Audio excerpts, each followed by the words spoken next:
Bonjour, Namaste, welcome to Modern Dance in India today. The first generation of star dancers India produced, as we know, are UDAYSHANKAR, whose discovery by Anne Pavlova sparked a creative partnership in London and Paris.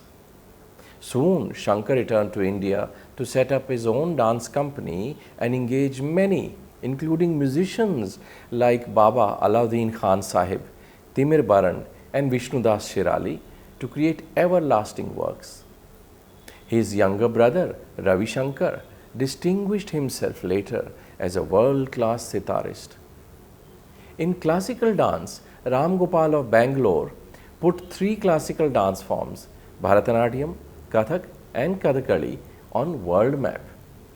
These two can be called pioneers, for they believed in Indian dance and helped reach out as early as in 1930s to 1940s. They went to gurus in their villages and sought to learn from them. Slowly, traditional teachers called gurus left their villages and settled in big cities and started teaching traditional dances, and thus many more aspirants started learning dance art properly.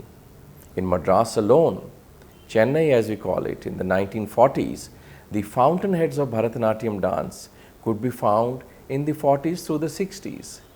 Guru Muthukumaran Pillai, Guru Meenakshi Sundaram Pillai, Chokalingam Pillai, Elappa Pillai, Guru Gopinath from Travancore, Trivandrum, even Uday Shankar making a full-length feature film called Kalpana, all were in Madras in that period. In North, thanks to creation of Bharatiya Kala Kendra, lot of Kathak gurus could come and teach like Shambhu Maharaj, Sundar Prasad, Birju Maharaj. In Bombay, Lachu Maharaj, Mohan Rao Kalyanpurkar, Madam Menka, Sitara Devi, Damayanti Joshi, Roshan Kumari could further the art form of Kathak. In Calcutta, in absence of any classical form, Odissi had not been established yet. Many went to learn from Uday Shankar and other Manipuri gurus settled there like Amobi Singh. Lahore then, still part of India, had Zora and Kameshwar Sehgal and Pyarelal. All of the 1950s and 60s saw a glorious revival of these forms and traditions, and by the 1970s, India was truly dancing. The revival of classical dance forms meant a more prominent visibility to both the art and the artists. Dancers became almost as important as film stars in the 60s and 70s and were society names. The cult of prima donnas like Shanta Rao, Indrani Rahman, Yamini Krishnamurthy was established. Real dancers also became film stars like Vijayanti Mala and Hema Malini, who went from Madras to Bombay to seek bigger name and fortunes. Indian dance had arrived center stage. By then, Odissi as a dance form was also established and thus joined the pantheon of classical forms. Four legendary gurus, Pankaj Charan Das, Kelucharan Mahapatra, Mayadhar Raut and Deva Prasad Das, all helped create its repertoire. Their students Rita Devi, Minati Mishra, Indrani Rahman, Kumkum Das, Sanjukta Panigrahi, Sonal Mansingh, Aloka Panikar and Aloka Kanango and Kiran Sehgal arrived as worthy names on national stage. Gurus of various forms were training new talents, and all through the 70s, we see most dance forms being revived and performed grandly. No state function was complete without a classical dance performance by a top name. To become a soloist of merit and repute, it takes minimum of 20 years in Indian classical forms. This is because a minimum of 10 years are required for learning, another 10 for arriving professionally. Thus, a dancer starts to train at an early age, at 7 or 9, and by 20 is ready for debut. The next decade goes in gaining experience and professional acclaim. If lucky, after that, other things being equal, can one be successful and become a known name, and then the real struggle of maintaining that success starts. All in all, a rather arduous profession with no assured gains. In the 1980s, a slow trend started where those who were not doing or flourishing in solo classical styles wanted to break away and make new artistic statement. Their exposure abroad and world travels also helped them see what was going on in Germany. Kurt Hughes, Pina Bausch, USA, Ted Shawn, Ruth St. Denis, Martha Graham, Merce Cunningham, Paul Taylor in France and England did not prove much fodder. Then, as in the early 20th century, ballet still ruled roost with ballerinas like Italian Emma Pitteri, Russian Anna Pavlova, and Diaghilev settled in London. These path breakers from India who wanted to go beyond the classical tradition, having failed to establish themselves as soloists of repute, were Bharatanatyam dancers Chandralekha and Kathak dancer Kumudni Lakhia. Both had learned traditional styles like Bharatanatyam and Kathak and had tried their hand and feet for decades to become a soloist without much success. Before this cut-off point in 1984, they were true ballet, dance drama in Indian context, masters like UDAYSHANKAR, Sachin Shankar, Narendra Sharma, Shanti Bardhan, Prabhat Ganguly, and they basically created dance dramas based on Indian themes. They did not debunk tradition or say classical dance was of little merit. Chandralekha wished to position herself anew and made pompous statements that classical dance had no future. She must have meant there was no future for all in it. The best years for soloists in Indian context is 25 to 30 years of age.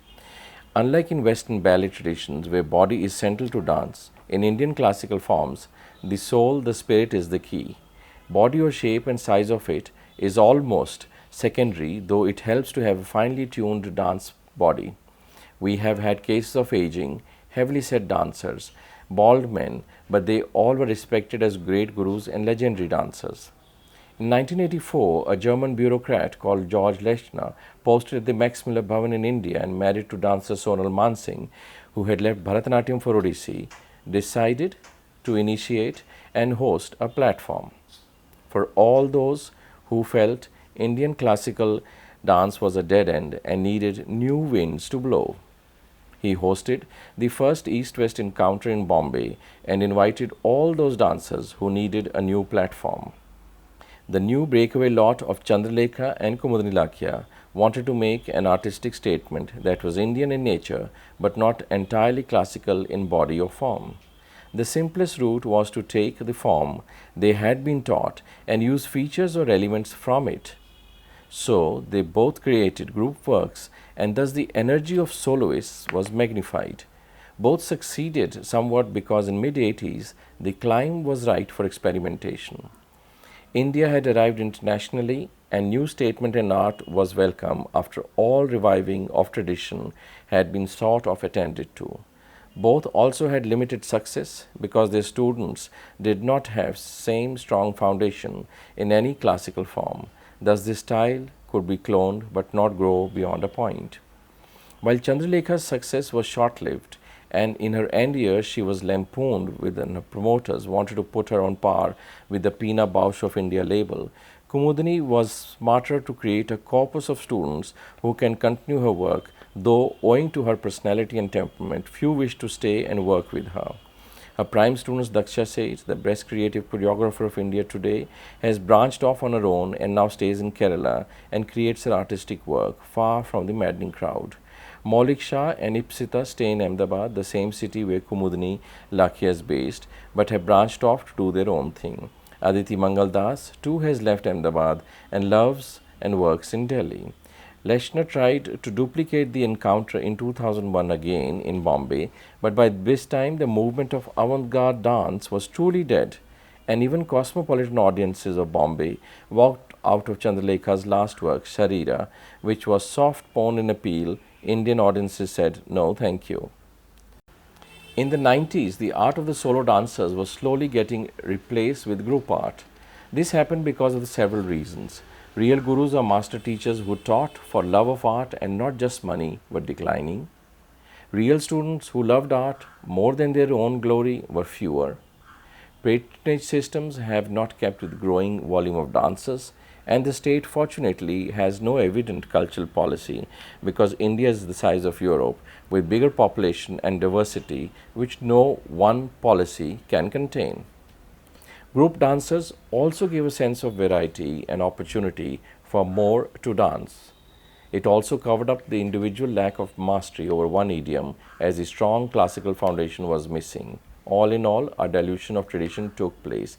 While Indian classical dances have been much celebrated and exposed internationally, many are aware of the extent and contribution of a few pioneering foreign dance figures, without whose example the classical dance traditions of India might never have reached the popularity and pinnacle it has.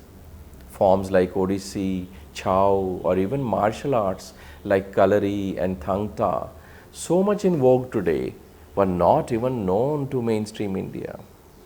Many dancers learned two or more styles to survive and be professionally relevant in the early years after independence. This trend continued for long until it gave way to an amalgamation or fusion of different forms when the art of the soloist gave way to group art. Today, fusion has led to some confusion. The coming of several institutions in the decade after the visit by foreigners of note led to creation of many major institutions like the Kerala Kalamandalam, Kalakshetra and Shantiniketan to specifically teach and nurture traditional Indian dances, which happened after this decade in the 1920s. The offshoot of this was an engagement of traditional teachers who left their rural moorings and came to teach in big cities like Madras, Chennai today, and much later Delhi. While Indian dances have reached out to most corners of the world now, thanks also to Indian diaspora, the original catalysts were a few pioneering foreigners who visited India and inspired many Indians to re-look at their own dance traditions. They played a significant role in shaping the fortunes of Indian dances. In the mid-80s, some exponent of classical forms who had not much success with solo dancing took to experimentation. Kumudni Lakhian Kathak, Chandralekhan Bharatanatyam were the leading lights of this new direction. For them, creating from within tradition was a challenge, as they had not succeeded in Gharana culture. They also had modern outlook and eclectic exposure to trends abroad. Today, we see a new breed of acrobatics and gymnastics that is being palmed off as dance. This has happened as neither teachers have time to teach for years nor students. Films also mean that the artists must know horse riding as well as dancing, skating as well as singing. Thus, small steps, group formations, and some jhatka matka are enough to get by. Even television and film choreographers are maha busy teaching this kind of dancing, which is hardly Indian. Every society has contemporary response to its times. This manifests in design, architecture, films, dance, and the arts. Contemporary necessarily does not mean modern. Modern dance has arisen out of these experiments, and today we have quite a few proponents of contemporary dance. Is modern dance a specific language like Kathak or Bharatanatyam? Does it have a specific language, structure, or characteristics? How is it modern? Corporate India has also not done much to support the arts because there is no incentive or tax benefits to such support. Unlike in USA, where public support by companies can be written off under tax systems, in India that is missing for several quasi-socialistic reasons. Politicians have no real interest in the arts anyway. The Gandhi family had some vision and interest, and from the Nehru to Indira to New India today, there was some talent appointed in the field of arts and culture. The best known dance talents today in what can be truly called modern or contemporary Indian dance are very few. Daksha Seth, based in Kerala, uses Kathak, Kalari and Chow and is first rate. She takes 5 to 8 years to create a production and is not in the market for name or glory. She is a true genius and a great artist. The gap after her is immense because most others are copying and cloning each other or are leftovers of Chandralekha and Kumudini structure. A few who have done sustained work are Asta Debu, Aditi Mangaldas, Art Gallery, STEM groups of Bangalore. Classical dance continues to rule roost because modern dance lacks clear language or direction and audiences mix fusion for confusion. Fusion dance is a shortcut to several demanding dance realities. Few have time and talent to learn for long. There are no real gurus or masters left. Teachers have become gurus, and there is a vast difference between the two. One is in the marketplace, other is about passion and pursuing an art form. Urban realities have also contributed to contexts of time and space, both being at a premium. Thus, learning and performing fusion dance is easy. Fusion in the Indian context today does not merely mean a sensible mix of two or more forms or styles. It means a hand of Bharatanatyam, a foot of Kathak, makeup of Kathakali, and pace of Manipuri. Martial forms like Chow and Kalari have gained currency because they look dramatic and fulsome. This fusion is not a defined merging, a defined form. Each does his own or her own, and none have staying power of more than 10 minutes or more. In fusion, minimum training or none can help one create some esoteric item that can be called anything. Wind, air, water, karma, reaching out, looking within, any fancy and vague title will do. The more esoteric and vague, the better. This type is easy to do, as the creator generally takes the liberty of simply borrowing or stealing any existing music of any composer. Bach rubs shoulder with Keith Jarrett and L. Subramaniam with Pavarotti. Some vague body movements, some stretches, and some international looking shiny leotard costumes are all one needs to arrive on stage and also on page 3 society pages. Increasingly, films too support and offer these new bastardized forms because it is new. In the name of innovation, anything goes, and while many groups and talents spring up often, few last beyond 2 seasons. Thus, fusion is not taken seriously as dance culture, and some artists like Bharat Sharma, Anita Ratnam, Madhuri Upadhyay, Samudra are all doing dance theatre.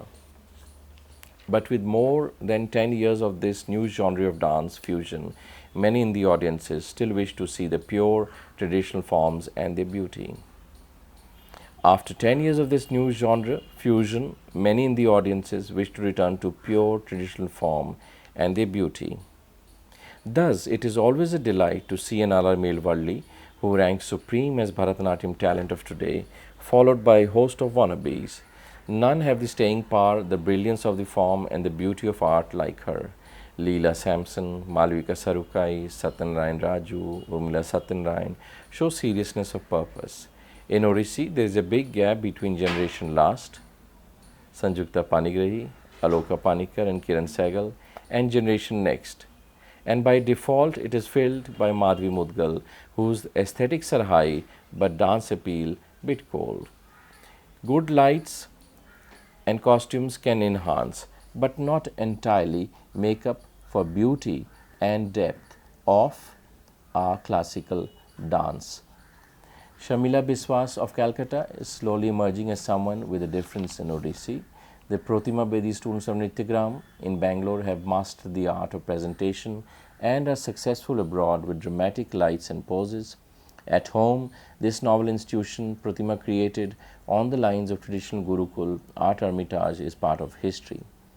In Kathak, soloists of merit are hard to name, as most do group work now, but Prerna Shimali are one exception. Rajendra Gangani, Maulik Shah remain somewhat senior, while youngsters Tushar Bhatt and Swikrit are beginning to make a mark. In Kuchipudi, Vajayanti Kashi and Anand Shankar Jayant are in good form today, and in Mohiniyattam, the mother-daughter duo of Bharati Shivaji and Lakshmi Priya try to be true to the form. The popular dances on television reflect young India and its aspirations, and then suddenly many more seem to be dancing. In the last 20-25 years, India has become a young, modern, technologically progressive nation. Today, it has world's largest young populace. Nearly 60% of its 1 billion population is under 25 years of age. Imagine 600 million people under 25 years of age. It is a big resource and a challenge. Boogie Woogie is the longest running dance show for kids on television, 2 decades. Nach Baliye, India's Got Talent, and other shows dominate television. Talmel was highest rated TV serial on Indian dance made for Doordarshan. In 2015, what do we see of Indian dance? The plate is full and overflowing. There are thousands of classically trained dancers who seem to be at it and perform even when there is no obvious support systems. Most performances are not ticketed and relatives and friends make up the audience. The press is generous because it has space to fill when cricket and football are not being played. Critical appraisal having gone out of newspapers in last decade, only page 3 society columns are left. Quality has taken over by quantity.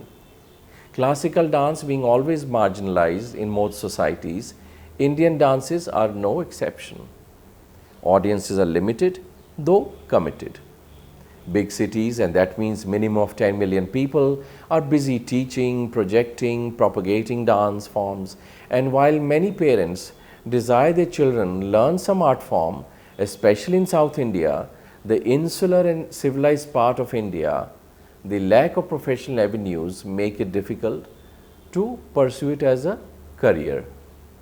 It is customary that most children learn some dance form, especially girls, till they are 20 and then decide if it is to be a profession.